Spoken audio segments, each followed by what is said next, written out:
Bloodborne has quite the reputation for its frenetic, action-packed, grisly eldritch horror. The rhythm of the hunt, the thrill of the chase, and taking down mutated abominations born of corrupted blood. But there's one aspect of this I rarely see explored: motherhood. This is going to be an icky one, and as a certified tocophobe, that's all part of the experience. This is a horror game after all. And it focuses in on those bits of feminine biology that a target audience of male gamers don't really feel comfortable talking about. Menstruation, pregnancy, childbirth, and female sexuality itself. All wrapped up in a neat little bow of eldritch madness. Hysteria, lunacy, pick your poison. I'm going to split this into 4 parts, but I think we should start with what all stories are about, sooner or later. Part 1. Blood. Yharnam is the home of blood ministration. That's one of the first things we hear when we wake up strapped to a gurney ready for treatment. We're scheduled for a blood transfusion and are told that we can consider all of this a mere bad dream before hallucinating a werewolf rising out of a puddle of blood. Ah yes, the beast within rising to the surface at the full moon. We've all been there. Sickly people flock to Yharnam for its special blood.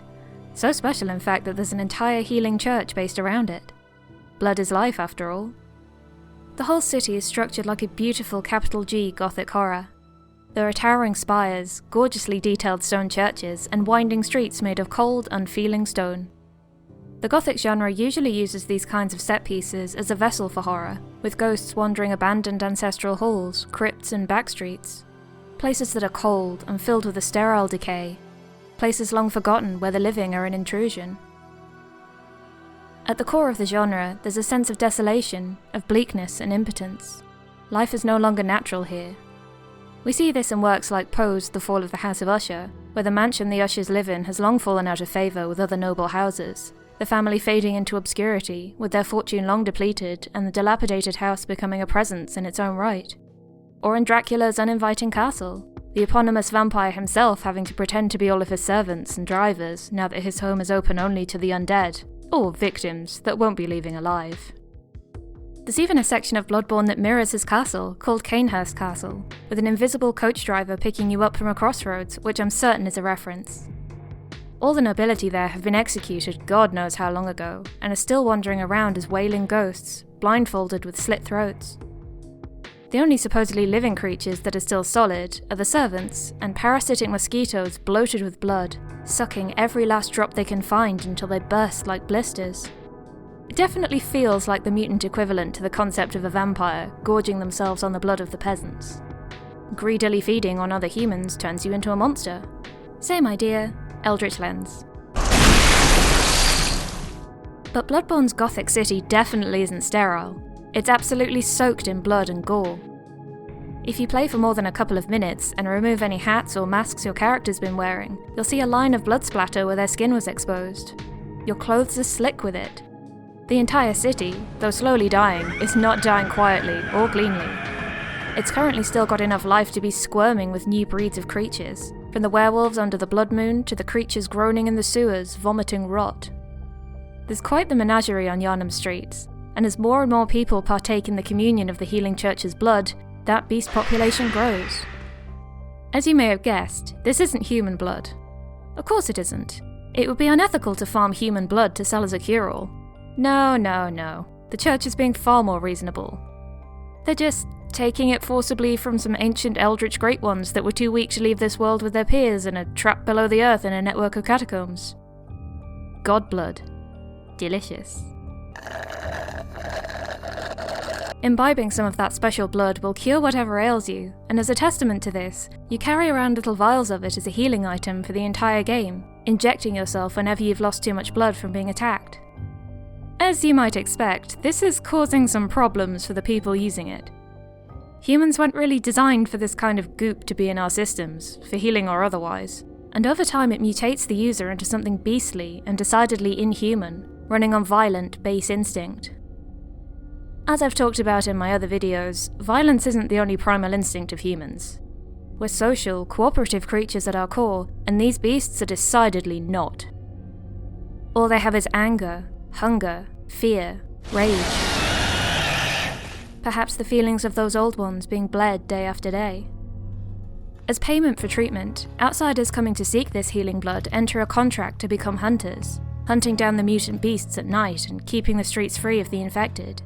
You can probably see the problem with this too, considering that the hunters are also using copious amounts of blood as the primary healing item in the game, but at least they're removing more beasts than their own singular addition to the fray, right?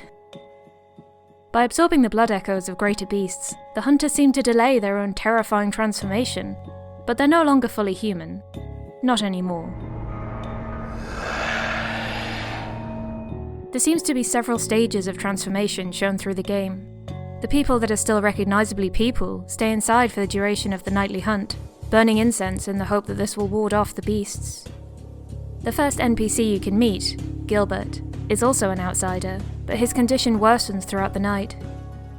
Time is tangible in the game as the night gets darker and a blood-red moon rises in a bruising sky. People behind the doors get sicker and quieter as the night passes, but once that red moon peaks, barely anyone can form words anymore. Only whimpers, howls, and guttural sounds can be heard through the town's windows. The transformation is complete. If you pass by Gilbert's house, one of the few people who's actively friendly to you, as most Yharnamites don't exactly love strangers, and scapegoat them for the beast plague for their impurity, you'll find the bars on his window bent and broken. This was definitely a memorable moment for me, because there's a lamp leading to the hunter's dream just by his house, and no beasts spawn in close enough to notice you. The first time I played, I put the controller down on my lap as the game loaded me in at the lamp, knowing for sure that I'd be safe until I moved my character and I was answering a text. The drop in my gut as the controller vibrated and I heard a beastly shriek has never left me. Gilbert didn't survive the night after all. Poor guy. The church isn't the only way you can access this special blood either. There's two women who you can guide to a safe chapel, Ariana and Adela. One is a sex worker, the latter a holy woman.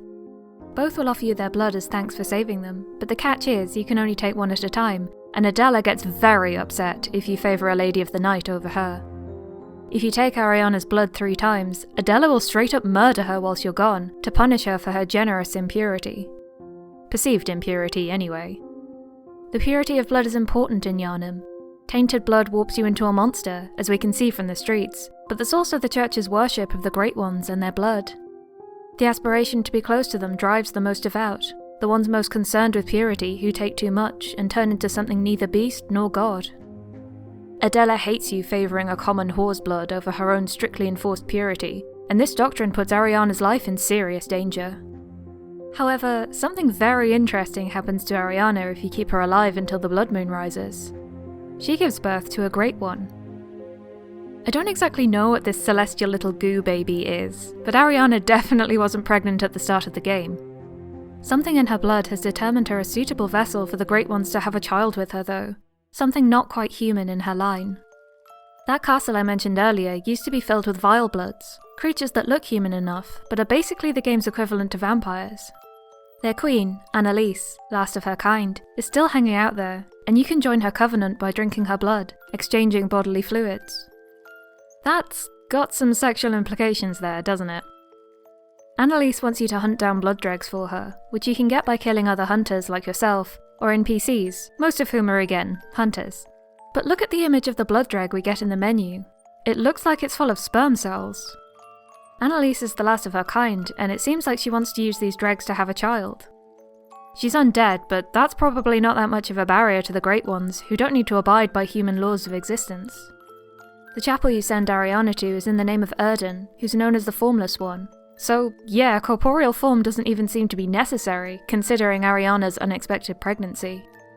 We find a note saying that every Great One loses its child and yearns for a surrogate, and that seems to be what's happened to Ariana, and what Annalise is actively trying to become a vessel for, through her blood and the blood of the hunters. Ariana could be some distant relation to Annalise, as she wears a dress that used to belong to Cainhurst nobility, and that would account for her suitability as a surrogate mother. But where Ariana is naive to all of this, the blood dreg item says that Annalise partakes in these blood dreg offerings so that she may one day bear the child of blood, the next vile blood heir. And Cainhurst is an entirely optional area that you can totally miss. The way to reach it though is, you guessed it, another celestial pregnancy. That clinic you wake up in at the beginning of the game is run by a kindly doctor, a lady named Yosefka. She administers blood to her patients and cares for them, even slipping you some of her enhanced private stash that gives your health an extra boost, but she won't let you in. Once the hunt begins, she prioritizes the safety of her patients and can't allow any contamination, so sorry, you're on your own, good hunter. The patients here in my clinic must not be exposed to infection. Later though, if you come back, a slightly different voice speaks through the door. She sounds similar enough, but I have an auditory memory and you are not Yosefka, ma'am. Upon my Hippocratic oath, if they are yet human, I will look after them. Perhaps even cure them. As well as the window lights subtly changing, this kind lady has changed her tune and tells you to bring anyone in need of help to her clinic so she can treat them. So much for avoiding contamination. But later you can break in through the back door and find her in a birthing position on a gurney, and she's really into it. Don't you see how they writhe inside my head? It's rather rapturous.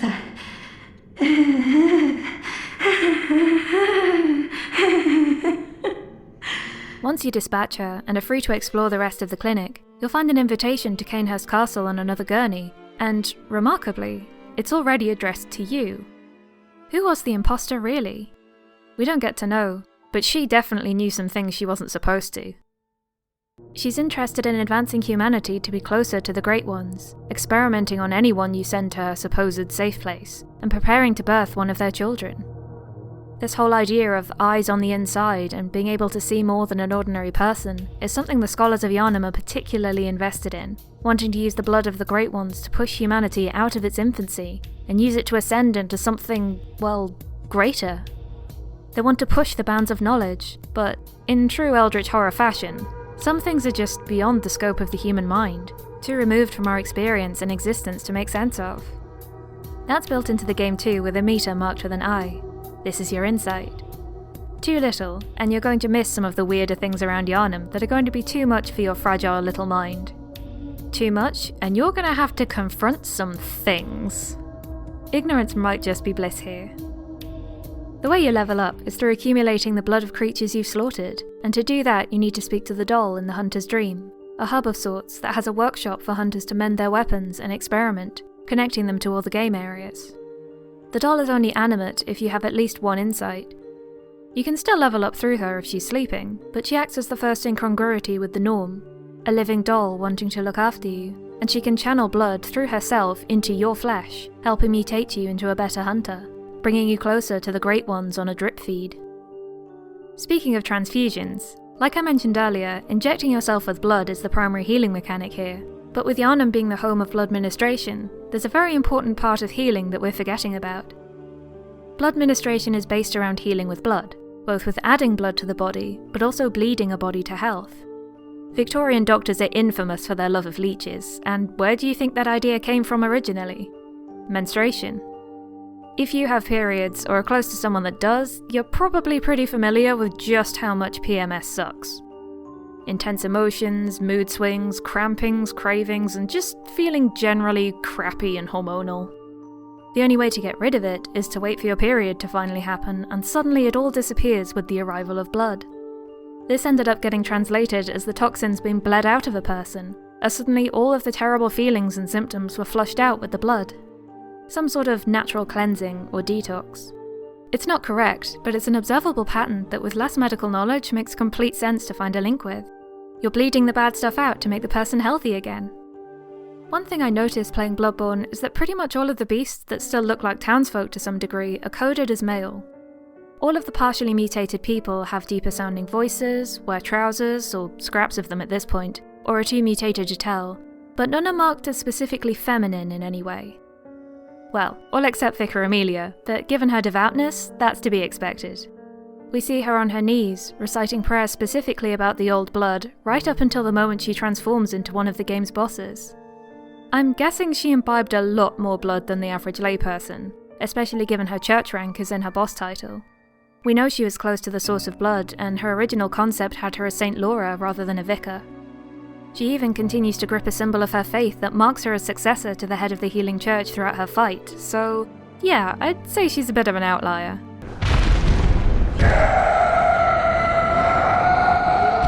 It's just a theory, but perhaps people in the town who menstruated had some sort of natural protection against the old blood's effects if they didn't take much of it, bleeding out some of the toxin.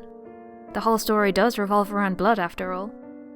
Perhaps it was simply that the men were delegated to the traditional role of protecting their families, and so they're the only ones we encounter on the street, but I find it an interesting enough coincidence that I suspect there's a link. Replaying it after writing this, I realised I'd forgotten about the women of Hemwick Charnel Lane, but they don't actually turn beastly. They're certainly blood drunk, and full of, enthusiasm for their trade, from eating and burying bodies, but no beasts here. They're more dangerous and faster than their male counterparts though, far more aggressive. If the wiki is to be believed, then they're unaffected by the beast plague beyond the madness the moon is inflicting on everyone, even the uninfected people in the houses. But the women we do see drunk on blood are far more sensitive to it, so that's pretty cool. They don't need a beast form, I'll just go for the throat regardless. Hopefully I don't need to draw you a diagram to link blood to the visceral femininity that many people don't want to think about, but this brings us neatly into our next section. Part 2. Lunar Cycles. Did you know devil meant troll, troll meant werewolf? Werewolves mean the horror of flesh splitting where you least expect it. As I mentioned, the game comes in 3 major sections depending on the state of the moon. As the night progresses, more and more monstrous things begin to happen, and the more virile and dangerous the beasts you encounter are. Naturally, this works well in a game progression sense, as you're facing more dangerous enemies as you improve, but it's threaded really well into the narrative. The first section is largely based around sunset. The moon is just rising as you get the hang of how everything works and have time to mull on what the heck pale blood is, and then swiftly forget about it as your night's taken up by the myriad creatures who'd love to take a chunk out of your throat. The second section's only triggered after killing the aforementioned Vicar Amelia. Once you kill her and touch the once human skull on the cathedral altar, you'll see a vision of the past.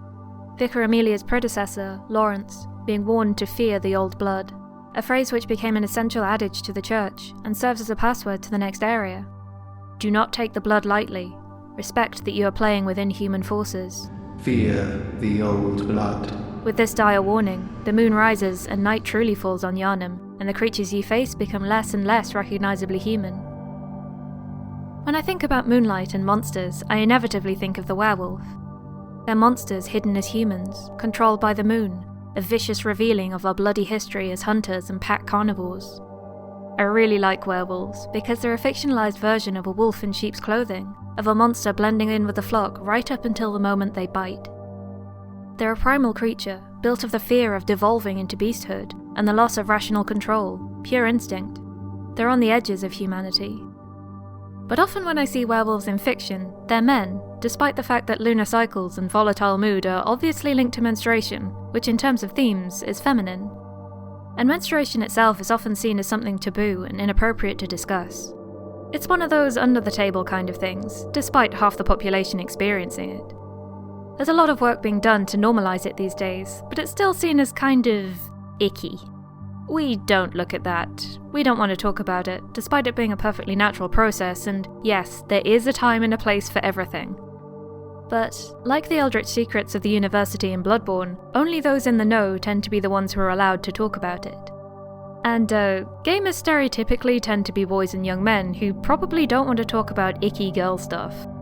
And part of that is likely because they've never had to be exposed to it, so it's alien and disgusting and doesn't match with the image of women they've been presented with.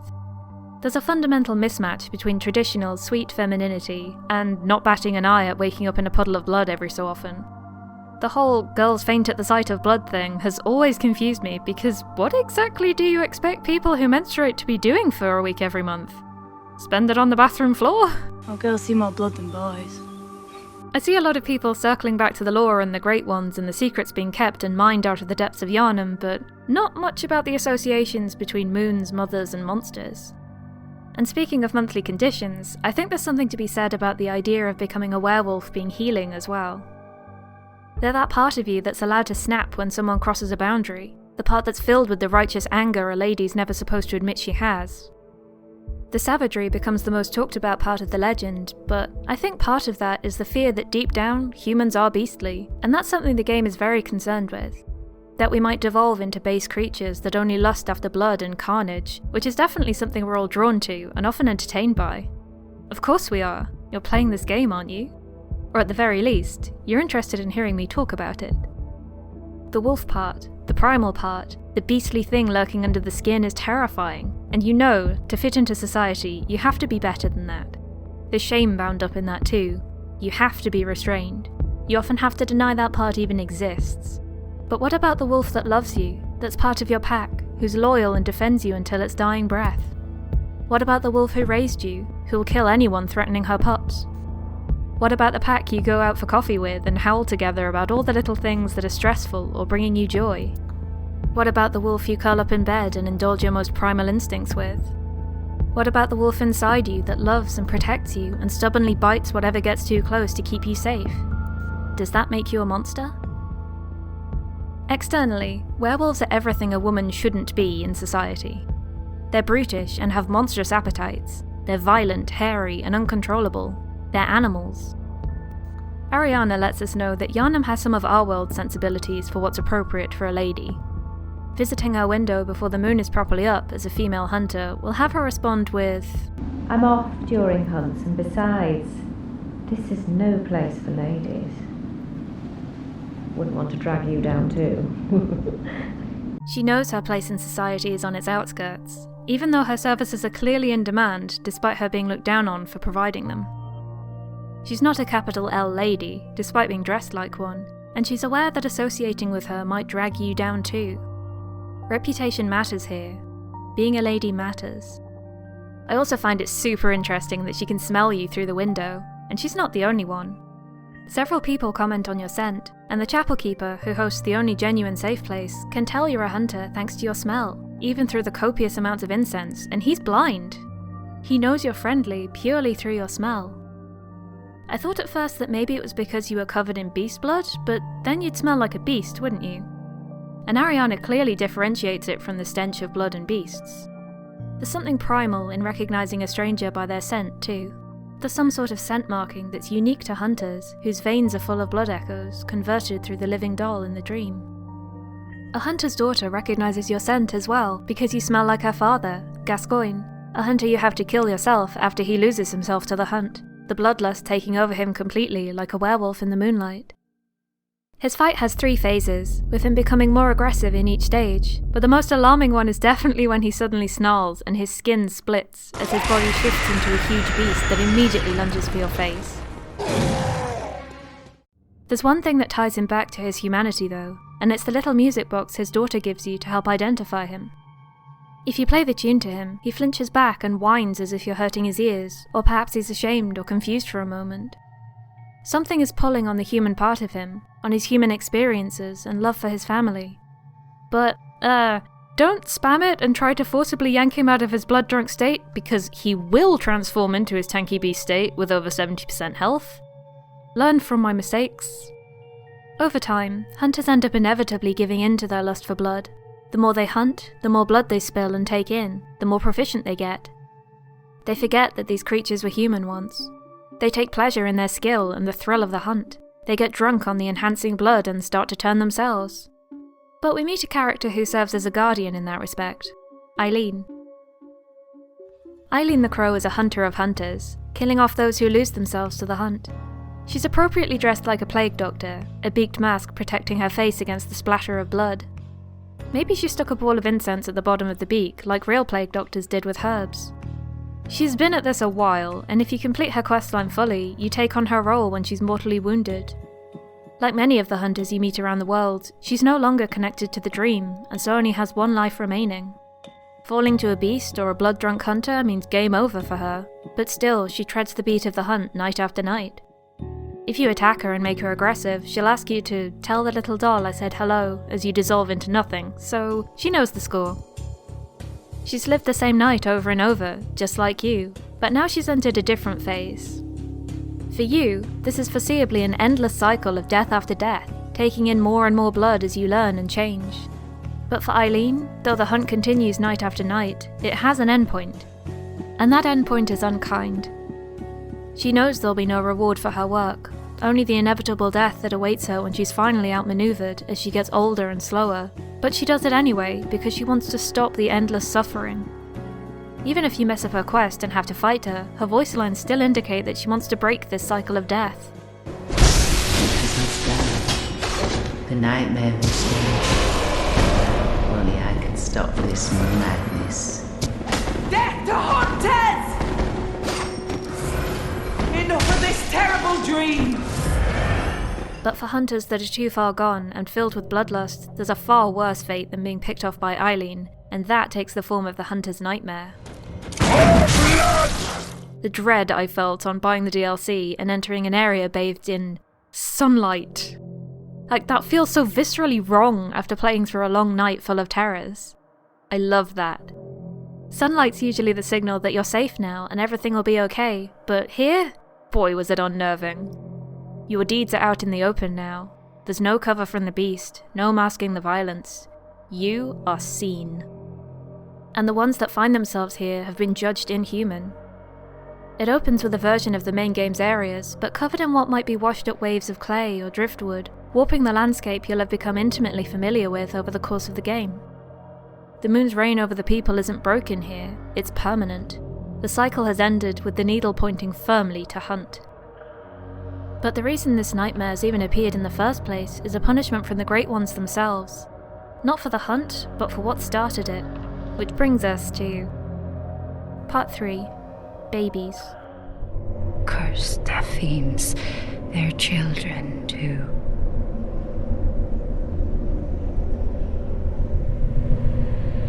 And their children forever true. Important disclaimer here. Whilst pregnancy and motherhood are wonderful things, and yearning for a child is a huge motivator for the plot in Bloodborne, I want to make it clear that I do not think they are the be-all and end-all of a person's life. Your life can be complete without children. You can have biological, adopted, or fostered kids, or just be that really cool aunt that drops by often. You can be the babysitter. You can just not like kids. As long as you treat them like people, fucking whatever. But please, keep any tradwife and gender-critical bullshit out of my comments section. A bunch of overlapping health factors means it would actually be quite dangerous for me to be pregnant, and I've had one or two uninformed and not medically qualified people tell me that having a baby would fix my chronic illness because that's what I was biologically designed for. Which is frankly disgusting. You don't create life to fix yourself or a relationship. But also, being pregnant might actually kill me, the baby, or both of us. And while that doesn't matter much to me, because I genuinely don't want kids, for some people that will be utterly heartbreaking. Some people are desperate to be mothers and parents, but simply can't be. Nobody's designed to have children.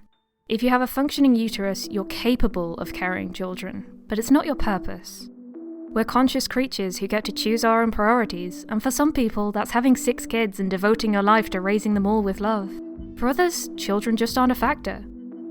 Also, like I mentioned in the intro, pregnancy kinda squicks me out. Another being growing slowly inside of me, leeching my energy and rearranging my organs is... Nope, don't like that. That's some Eldritch horror right there. Respect to anyone who willingly goes through that mess, but no thank you. Meanwhile, back at the plot. We're told that every Great One loses its child and yearns for a surrogate, and that these eldritch unknowable beings are using the Beast Plague as a way to replace their lost children. At Byrgenwerth, the college which discovered the source of the old blood, you can find a note that says, "When the red moon hangs low, the line between man and beast is blurred, and when the Great Ones descend, a womb will be blessed with child." This whole plague changes who can be an acceptable surrogate mother for their children, making humanity more compatible with the Great Ones, who all seem to be unique from each other. But, I don't know the rules of Eldritch morphology. I have no idea which ones are sexually compatible with each other, and I'm sure the internet has made charts for that or something, but I am consciously choosing not to look. No insight here. I've seen what you people draw with tentacles.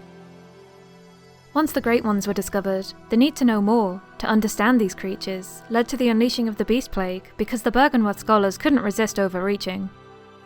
Curiosity killed the cat, but satisfaction drove it to insanity as the cat tried to comprehend the unknowable, and then the cat grew a bunch of eyes on both the inside and the outside, and... Anyway.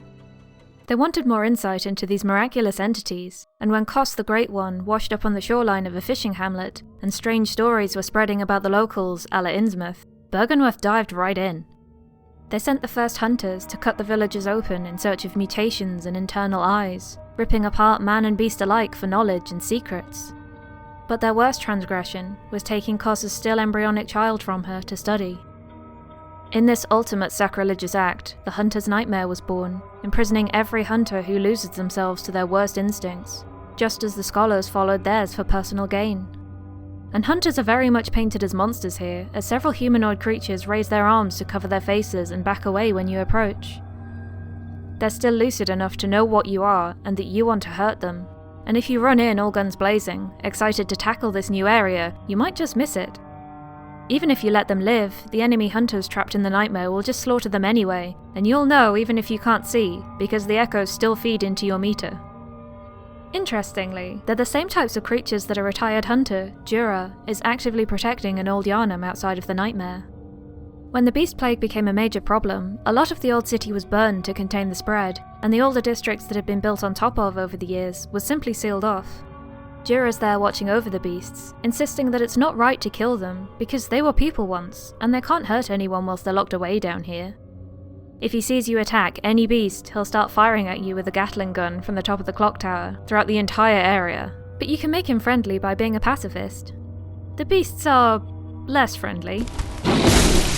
But I find it really interesting that the ones that are protected in the dream don't initially attack at the start of the nightmare section. I should think you still have dreams. Well, the next time you dream, give some thought to the hunt and its purpose. Why are you doing this? What is this pale blood you're searching for? At this point in the game, did you even remember that's what drew you to Yharnam? Is it worth it? The overarching theme of the DLC is secrets and forbidden knowledge, and what parts of ourselves we're willing to lose in order to reach them.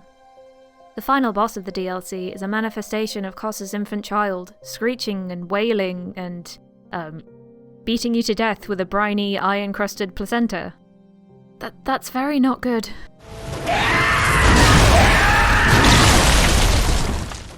But it's also a continuation of every child we see being killed or taken from its mother in the main game. For a start, the main protector of the secrets of the Scholars of Byrgenwerth takes the form of Rom, the vacuous spider. She's not a great one, but she is kin, so she can only exist on one plane of existence, whereas great ones can kinda be wherever, however. Wherever. Kin also happen to bleed a whitish fluid instead of the red you might expect. Pale blood. We found it. Though it only seems to be for her head, her body bleeds red. I've tried looking up exactly what Rom is online, but there seems to have been endless debate on that front since the game launched, with contradictions on both wikis and many discussions on Reddit and other forums, so yeah, take that she is kin with a hefty grain of salt. But even though she's largely an empty vessel, vacuous, or at this point perhaps a shell emptied in order to be puppeted by an actual Great One, she has a lot of babies. So many. They swarm and guard her, and most of her fight will be spent fending them off if you want to do their mother any damage. Another mother holding arcane secrets. Once you've broken the seal by killing Rom, that's when the red blood moon descends. We hear a baby crying in the distance, and see a lady all in white, blood trailing from her abdomen, beginning to cry as well. This is Queen Yharnam, presumably who the city was named for, as we never see her alive. The bloodstain across her abdomen and bound hands suggest that she too had her baby taken from her against her will, perhaps even before he was born. Separating mothers and babies seems to be the worst infringement on the natural order, and it always leads to tragedy here. If Ariana has her baby, killing the child immediately kills her too. There's an inherent link between them. What one suffers, so does the other. Though we don't see much of Queen Yharnam, she's always accompanied by her child's cry, both of them already long dead. It's implied that her baby, Murgo's cry, is what pulls the moon closer, but I don't know if it had to be Murgo in particular. Perhaps the cry of any Great One's child would have done the trick. His and his mother's spirit seem to be trapped in the hunt, and it's implied that Murgo was either stillborn or forcibly removed from his mother's womb before he was ready to be born. In either case, he didn't survive. His wet nurse, though, is alive and kicking, or slashing. She's guarding his empty pram and is very determined to keep you away from it. I really love her design. It's very ornate, and she shares some similarities with Yharnam's boss fight, in that she can copy herself to distract you. Admittedly, I've never fought Queen Yharnam because she's way down in the Chalice dungeons as extra content, and anyone who's played Bloodborne knows how much of a slog they are. They're randomly generated for technically endless content, with cut bosses at the end of the levels, but they don't hang together well at all, thanks to the lack of designed enemy placement to accommodate the randomness, and the rooms and mini-bosses repeat over and over ad nauseum. Maybe that's the true Eldritch madness of Bloodborne, banging your head against the Chalice dungeons for tiny insights into the lore. Anyway, Queen Yharnam's boss fight has you fight her while she's still pregnant with Murgo, and his cries can paralyze you. When she makes a clone of herself to avoid taking damage, it seems she can't copy Murgo, can't separate herself from him, or perhaps isn't willing to, and so you can tell who you need to stab by the baby bump, which is kinda messed up. Her dress is completely white, but gets increasingly bloodier the more damage she takes, and when she's hurt enough, she can use her own blood to make her dagger more potent. Lady Maria in the Nightmare pulls a similar trick, fighting with her own blood and setting streams of it on fire in the most gorgeous boss fight I've ever seen. But it seems that some people with strange blood can use it very creatively. All of the gems you use to enhance your weapons have blood kneaded into them, so blood is an active part of every hunter's arsenal, not just for healing. It's interesting to note that Maria is also related to the Cainhurst nobles and Vilebloods, like Ariana is, so I guess she decided to use her blood as an advantage in combat. All of her weapons rely on precision and dexterity, controlled motions rather than wild or reckless swordplay. She was staunchly disciplined, perhaps to stave off the madness associated with her lineage, and ended up unable to continue hunting after the guilt of killing Cos and her child, throwing her weapons down a well when she could no longer stomach them, and ending her own life. Now in the Nightmare, she's protecting that final secret of the fishing hamlet, to keep that knowledge locked away, like Rom does for Byrgenwerth. She appears dead when you encounter her, dripping blood from her neck and wrists in an apparent suicide, but getting close to her will wake her right up. The only thing she says to you is both a warning and admission of guilt. A corpse should be left well alone.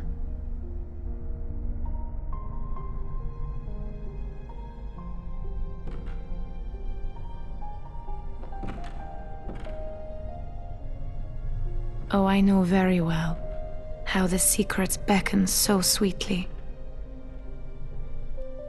Only an honest death will cure you now.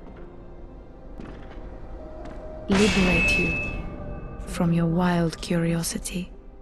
She clearly regrets what she did to Cos and the villagers, and doesn't want anyone else to fall for the lure of forbidden knowledge, forgetting the human and ethical cost.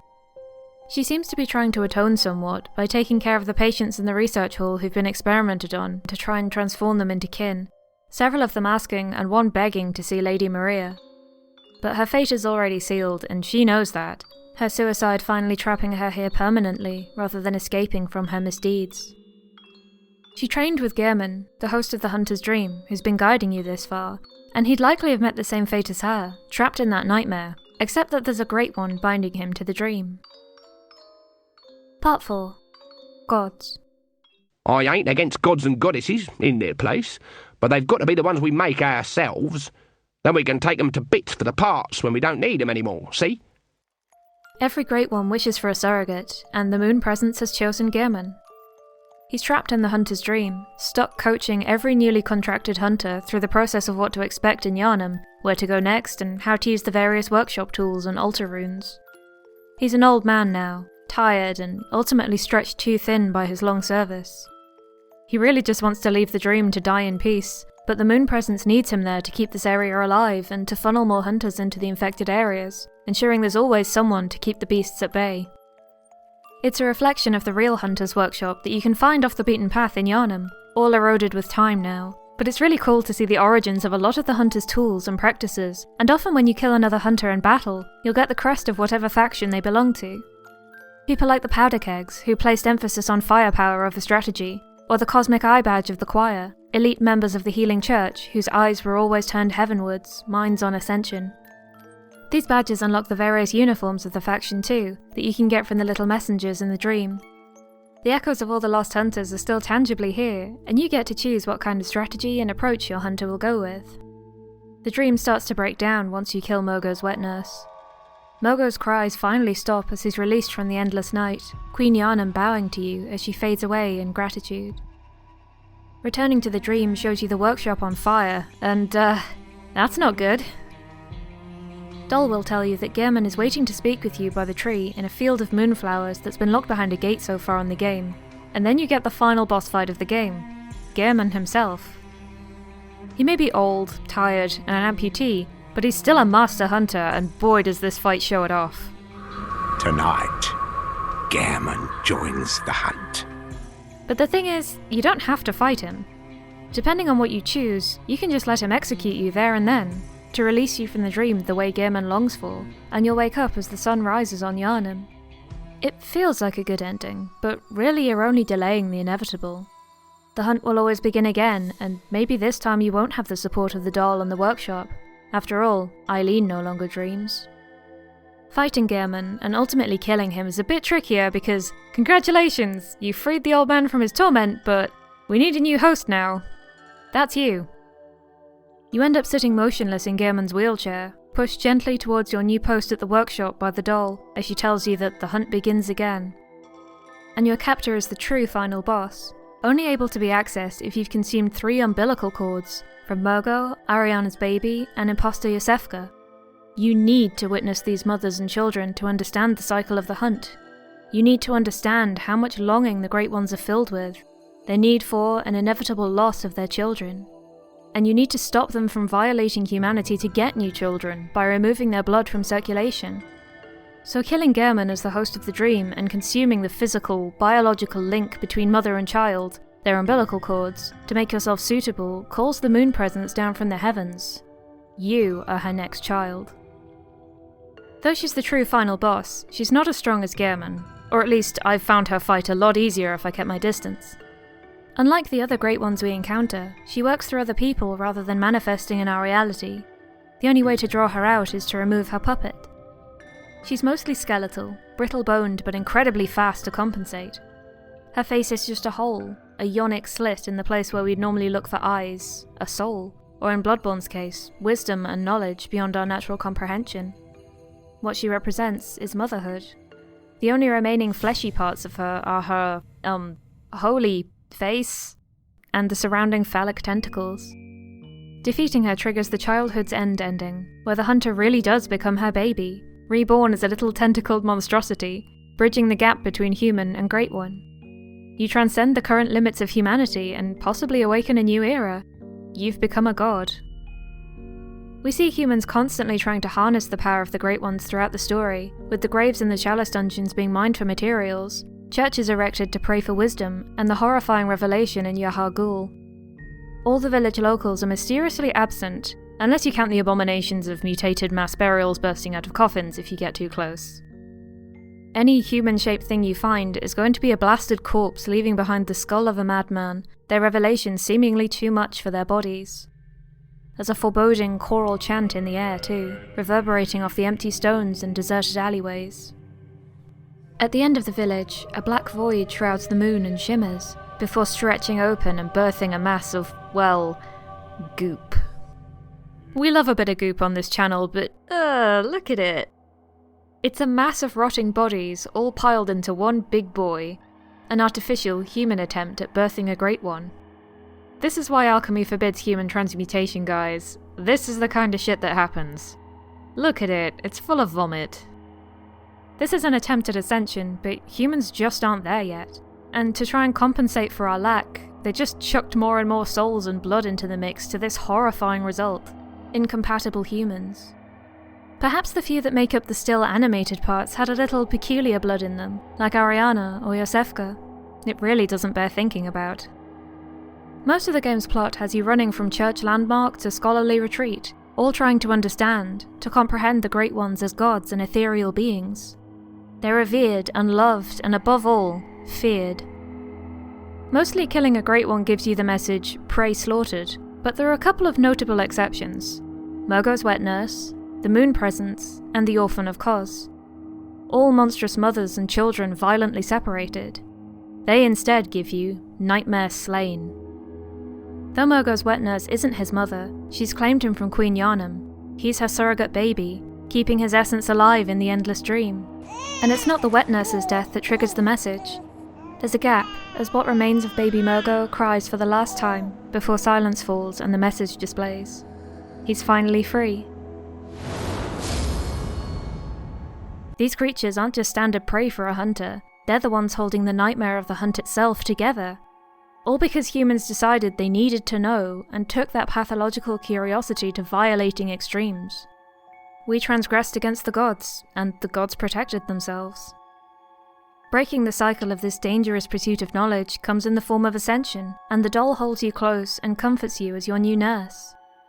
She's your surrogate mother now, just as she was a surrogate Maria for Gehrman, having an identical voice and character model, her clothes covered in the same lumen flowers Maria comforts her patients with inside the nightmare. She's always been there to look after you throughout the hunt. It's what she was made for. Hunters have told me about the church, about the gods and their love. But do the gods love their creations? I am a doll created by you humans. Would you ever think to love me? Of course. I do love you. Isn't that how you've made me? And she'll love you as you grow into a new monster. To her, you were always a god, just as you were, human or great one.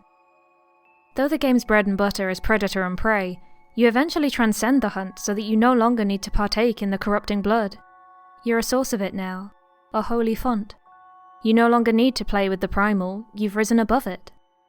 But still, there's a deeply animal and deeply human desire for life and children rooted in every great one, that even cosmic forces way beyond our comprehension bend to. They still crave that connection, to cradle a child of their own, to spend their nights watching over the constellations, their own little stars held close to their breast. Their world revolves around their children, just like ours.